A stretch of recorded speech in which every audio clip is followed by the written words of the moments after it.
ಧರ್ಮಸ್ಥಳ ದೇವಸ್ಥಾನದ ಬಗ್ಗೆ ಕೆಡದಾಗ ಮಾತಾಡಿದ್ ನಂಗೆ ಇಷ್ಟ ಆಗಿಲ್ಲ. ಆ ಜಾಗದ ಬಗ್ಗೆ ಮಾತಾಡಿದ್ ನಂಗೆ ಇಷ್ಟ ಆಗಿಲ್ಲ. ಏನ್ ಮಾತಾಡಿದ ಸಮೀರ್? ಹಿಂದೂ ದೇವಸ್ಥಾನ ಹಿಂದೂಗಳದ್ದೇ ಇರಬೇಕು ಅಂತ ಹೇಳಿದ ಅವನು, ಹಿಂದೂಗಳದ್ದು ಅಲ್ಲ ಅಂತ ಹೇಳಿಲ್ಲ. ನಾಚಿಕೆ ಆಗ್ಬೇಕು ನಿಮಗೆ. ನಾಳೆ ಮತ್ತೊಂದು ದೇವಸ್ಥಾನದ ಬಗ್ಗೆ ಮಾತಾಡ್ತಾರೆ, ನಾಡಿದ್ದು ಇನ್ನೊಂದು ಪುಣ್ಯಕ್ಷೇತ್ರದ ಬಗ್ಗೆ ಮಾತಾಡ್ತಾರೆ. ಒಂದು ಅತ್ಯಾಚಾರ ಪ್ರಕರಣದಲ್ಲಿ ಒಂದು ಹೆಣ್ಣು ಮಕ್ಕಳಿಗೆ ಧ್ವನಿ ಎತ್ತದ ಇಂತ ಸಮೀರಿನ ಬಗ್ಗೆ ಹಿಂದೂ ಮುಸ್ಲಿಂ ಮಾಡ್ತಾ ಇದ್ದೀರಿ ನೀವು. ಶ್ಯಾಮ, ನೀವು ಹಿಂದೂಗಳ ದೇವಸ್ಥಾನದ ಹುಂಡಿಗೆ ಬೀಳುವ ಕಾಸಿನಲ್ಲಿ ಎಲ್ಲ ಧರ್ಮಕ್ಕೂ ಹೋಗುತ್ತೆ ದುಡ್ಡು. ನಿಮಗ್ ಒಂದು ಪ್ರಶ್ನೆ ಕೇಳ್ತೀನಿ, ಒಂದೇ ಒಂದು ಪ್ರಶ್ನೆ.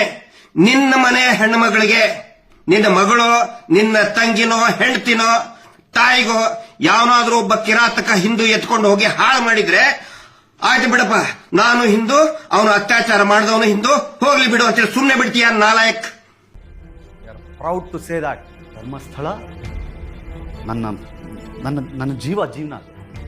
ಪೋಸ್ಟ್ ಹಾಕ್ತಾ ಇರುವಂತ, ವಿಷ ಉಗುಳ್ತಾ ಇರುವಂತ, ಹಿಂದೂ ಮುಸಲ್ಮಾನ್ ಅಂತ ವಿಷ ಉಗುಳ್ತಾ ಇರುವಂತ ಪೋಸ್ಟ್ ಗಳನ್ನ ದಯವಿಟ್ಟು ನಂಬಬೇಡಿ.